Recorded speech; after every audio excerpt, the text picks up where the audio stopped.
The province of British Columbia has always had a rich and active music culture.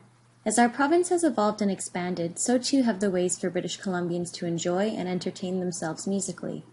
Though many things no longer stand the test of time, over the past 2 centuries, music has continued to evolve. The ability to sing, play, and listen to music is something that is not only timeless, but universal. As our province has grown and developed, the different mediums through which we play music have also changed. I'm going to discuss what I think are 5 important developmental periods for BC's culture, looking specifically at the Okanagan, and how that evolution has affected the way we listen to music. The 5 time frames I broke down were before European settlement, early settlement and colonization, expansion and development, war times, and expanding electricity and mass production. Long before European ships arrived on what is now British Columbian soil, there was a rich musical tradition in this province. It is now proven that 11,500 years ago there were people inhabiting BC. The indigenous people of the Okanagan have always had a rich musical tradition. Musical expression was an integral part of everyday life, and certain important rituals relied upon the power of singing and the sounds of specific instruments. Accounts from historic times and evidence found through archaeology helped this artist in shaping this glimpse into a ritual for rain and fertility 7 centuries ago. Gourd rattles imitate its pattering sound. Drums were another important instrument, but singing and oral tradition were said to be the most important form of musical expression. There wasn't a lot of variety when it came to music entertainment back in the days of early settlement, but they did continue the singing tradition and were becoming accustomed to the piano. As our province has developed, the church has always been very present. By the 1860s, the settlers opened up the lower mainland and the interior. The churches moved with them. With our province hosting the 1858 Fraser Canyon Gold Rush, there was a rapid increase in population, with immigrants coming from all over the world in hopes to strike it rich. This Sheridan piano with ivory keys was manufactured in 1848 and was brought over from England as a wedding gift in 1909. British Columbia joins the Confederation and becomes a part of Canada on July 20th, 1871. And the following years became huge for invention and provincial development. Being a former English colony and a growing province, we received a lot of different imports. Here we see an 1870s English concertina squeeze box accordion melodeon, and the 1874 Bluthner grand piano.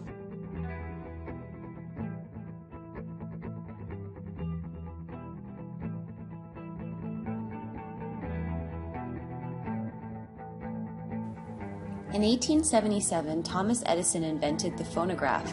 It was the first device to record and accurately reproduce sound. The first phonograph recordings were made by etching lines into a cylinder covered with tinfoil.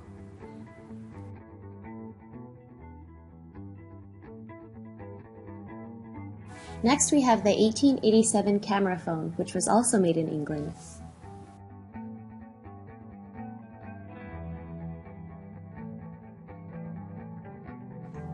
Many of these years were spent trying to complete the CPR, a task that was finally accomplished in BC in November of 1885. The CPR meant another influx of immigrants, particularly Chinese workers. The piano was still a very popular instrument, and by 1894 we see things like the Packard pump organ and different player pianos in the early 1900s.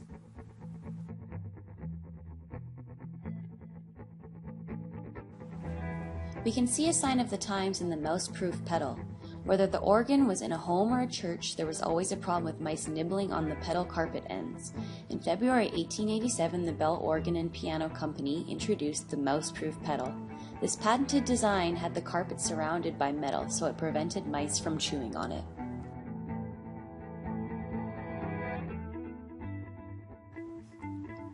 The player piano was the most commonly used automatic musical instrument in the first 3 decades of the 20th century and could be found in thousands of private homes.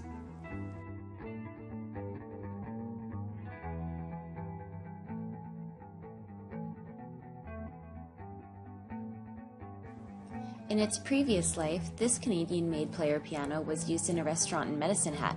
25 cents allowed customers to watch and listen to the percussion instruments as well as the piano.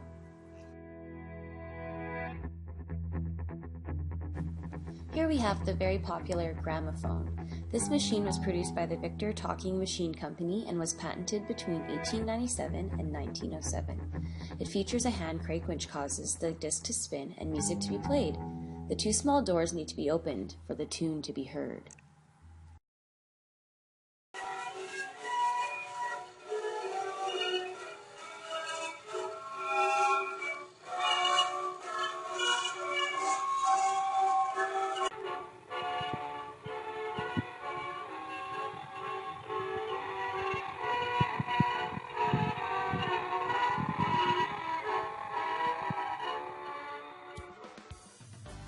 During the most trying times, our province and country pulled together and turned a dark time into a productive and patriotic time. With World War I, the Great Depression, and then World War II, Canadians, specifically British Columbians, learnt to take it in stride. It was a time of progress, functionality, and multi-purpose music mediums. They were not only for entertainment, they had lids and functioned as storage spaces now. During this period, Canadians would go off to war and then sometimes return with souvenirs, possibly instruments, but more so than that, they discovered newly found musical tastes and technologies.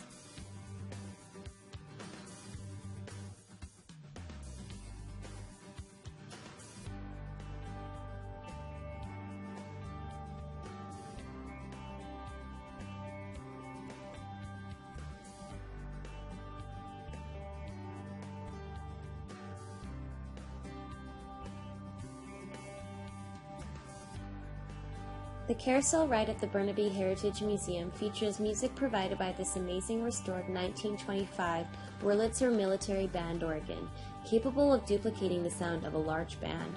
This is the exact same model and style that accompanied the carousel rides at the Playland in Vancouver.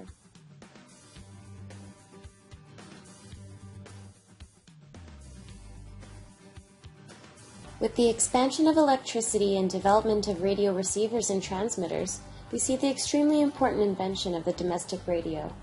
Not only did the radio entertain people musically, it provided a method of communication at a time when being aware was so important. By the 1920s, private stations began operating in Vancouver, but in those days many British Columbians were mainly listening to American radio stations. That was one of the many reasons why in 1928 the federal government established a royal commission that would advise on the future broadcasting in Canada. The commission suggested a coast-to-coast broadcasting station, and in 1932 the future CBC was born. Just as they do today, the citizens of the Okanagan were happy to take in live music at events such as weddings. A very important musical figure in the Okanagan, specifically Lake Country, is Mr. Sai Kobayashi. He and his band the Modernaires started out in the early 1940s and had a lot of local success.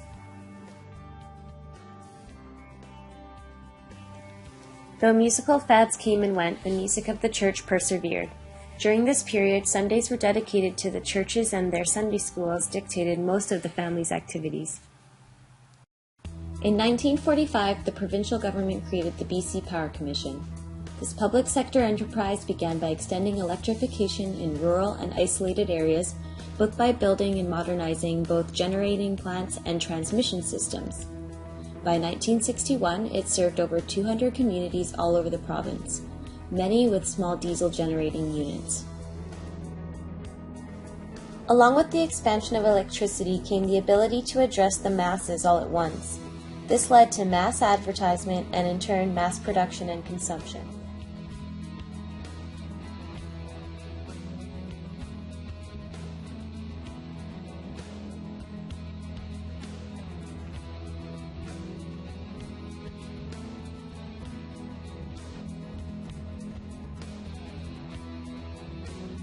Here we see a 1950s Motorola radio, a device that transmitted AM and shortwave frequencies so people could hear music and news like it was never possible before. Here is a similar 1953 Crosley vacuum tube radio.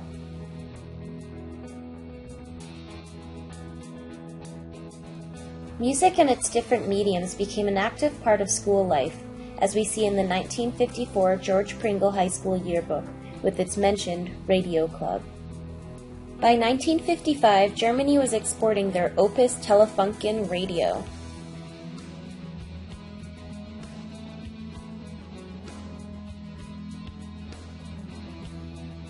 As consumption took over, different music mediums, including instruments, became widely available to the public due to factory mass production and evolving technologies. Here we see some school band pictures taken at George Eliot High School in the 1980s. I wanted to finish the video by returning to the still very alive musical traditions of the indigenous people of these lands. Though music mediums have evolved and many things have changed, some very cherished things still remain.